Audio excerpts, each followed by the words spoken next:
Hey, principals, stop micromanaging and start leading like a manager. This is a replay. We've been having problems with our Wi-Fi, so we're going to try this one more time, and then we're going to be done for the day.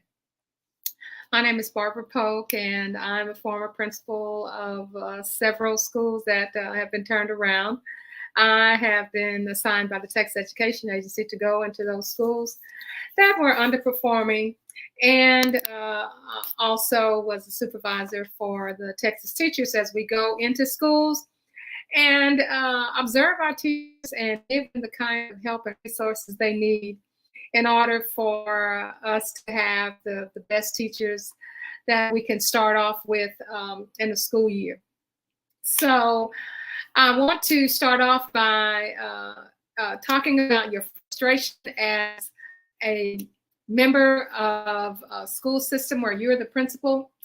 And let's reflect back upon those times when we were taking our certification to be the principal, and we got our principal certification, but there was nothing on the certification test that talked about our mindset, our well-being, how we thought, how we felt as we entered the schools, especially those schools that have been designated as underperforming. Frustration, being alone, not having anybody who you can talk to who understood exactly what you were going through. I felt those things. You know, I was assigned to my first underperforming school, and I had no idea. I had no idea the frustration that I would feel.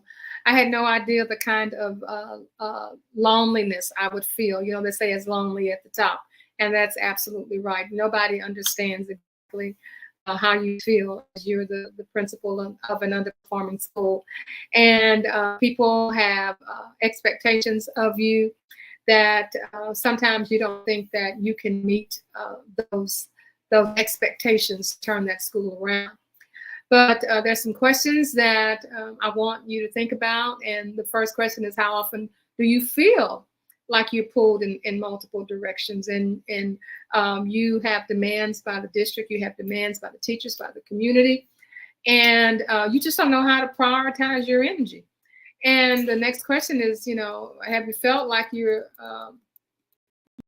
putting so much work into what you're doing, but you don't see the kind of progress that you were expecting, or the progress is not coming fast enough? And the third question is, when you try to empower your people, your team and your teachers, you find yourself micromanaging because you just don't believe that they can be able to do the things that you need in order to get that school turned around. They just don't understand the urgency. So that's what we're going to be looking at today. We're going to be looking at how you feel the frustration, how you're being pulled in different directions. And let me tell you about a situation that happened to me. And it just goes to show you about the feeling of frustration. And it can just come at you, you know, at any time. You know, I was assigned to a state committee, and I was all excited. I in my car and I was headed on out to the meeting, and I got to the interstate, and traffic was bumper to bumper. You know, I mean, stand still, bumper to bumper, nobody moving. And the frustration that came over me was, first of all, I made excuses. You know, I should have left earlier. I ignored my GPS.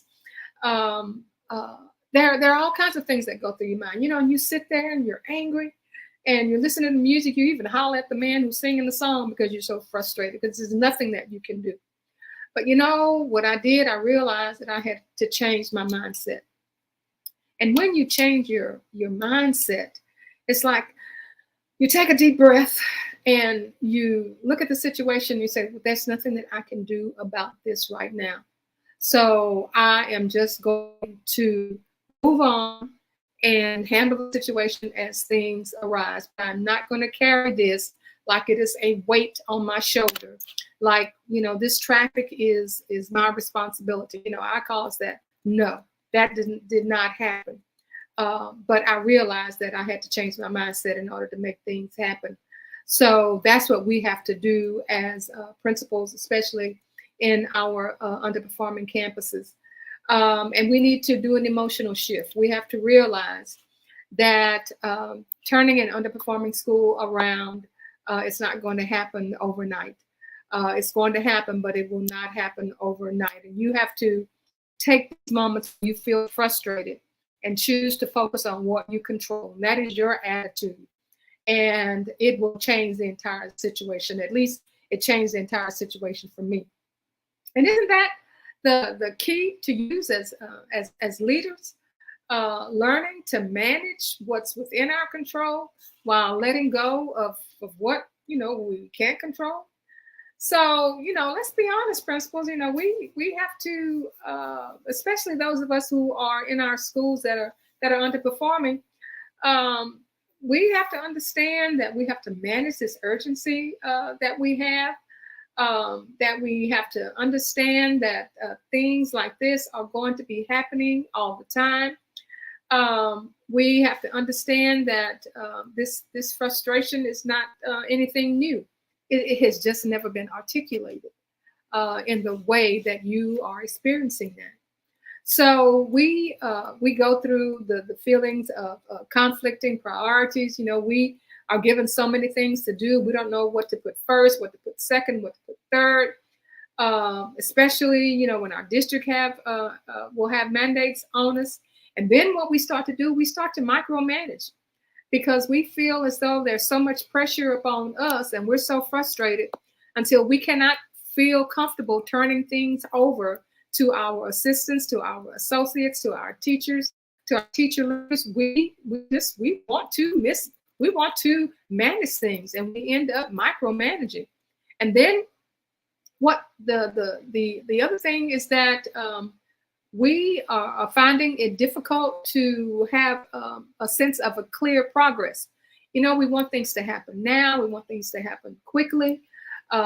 Things are not happening in a bigger section that we thought, and that just becomes another form of frustration for us.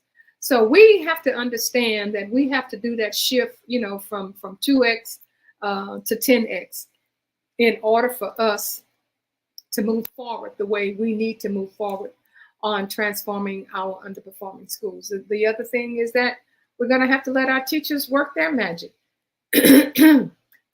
You cannot do it all. Your team, your teacher leader team, your administrative team, you have to let them show their creative forces.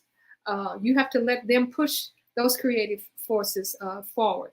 And your role is to be strategic, not to manage every little thing that's going on the campus. And then have a space for strategic leadership. It may be that something that we've experienced, even if you're a new leader on the campus. We have our team meetings, we have our teacher leaders, we have our administrative team, and we are all working. We usually set aside maybe an hour and a half, and then it's time, just at the time that we are just really getting to where we need to be to come up with a decision, to come up with a plan. It's time to break up.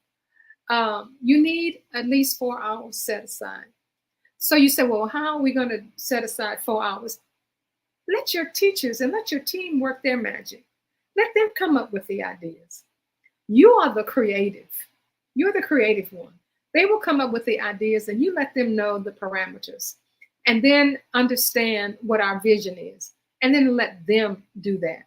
And then, of course, tracking everything incrementally. As we meet as a team, we're going to come across things that need to be done, but they're big things, but we just need to take those things and take them as wins, just a little bit at a time.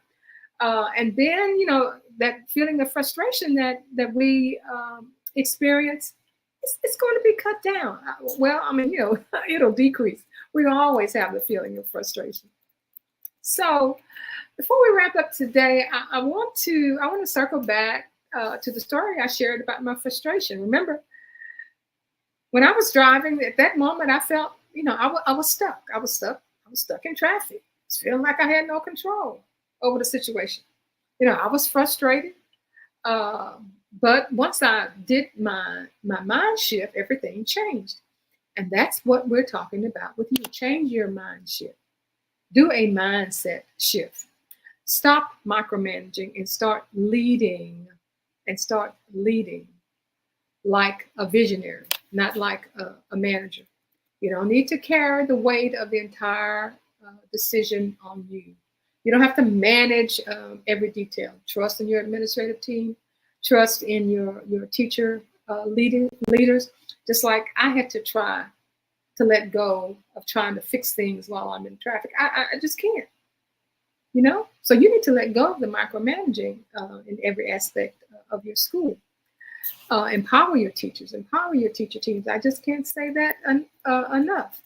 So today, with our replay, because we did have some Wi-Fi situations earlier, if any of this discussion has resonated with you, and you are ready, make some real change, I invite you to join Principals on the Come Up. This is a place where we share our free resources. We connect with fellow principals and provide the support and help that you need in order to implement the strategies. The journey from frustration to leadership success doesn't have to be one that's traveled alone. Together as a team, we can transform our schools into hallelujah success stories. Remember, we're principals on the come up, and that's what we do. We transform schools into hallelujah success stories. We'll see you next time.